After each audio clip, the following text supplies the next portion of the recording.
week I thought I'd have a look at some of the positives that have been happening. For example, the weather. The pastoral farmers have had a lot of rain, which is great for them, and everything's green and growing, and their electricity bill has tumbled because they didn't actually need to water for several weeks. The other side to it, of course, is that now the sun's coming out and the crops are being finished off, and the crops are looking very, very good for the cropping farmers, so both of them will be very, very happy.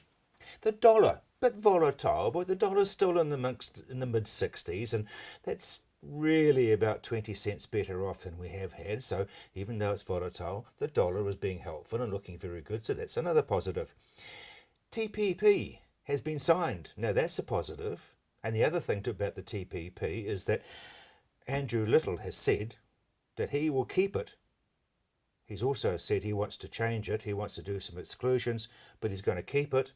And even though Helen Clark said it's the best thing since sliced bread, he's still having an argument with himself.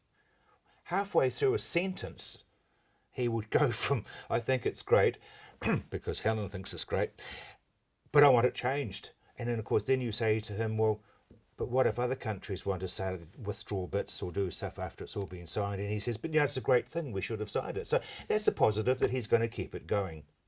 The other thing, of course, is that there's been 4,017,542 people who didn't protest against TPP. Waitangi, been and gone. It rained, so only 50 protesters turned up, so that's a positive. You've got the American elections, and Mr. Trump has proved that what we all knew is that the Americans don't have a sense of humour.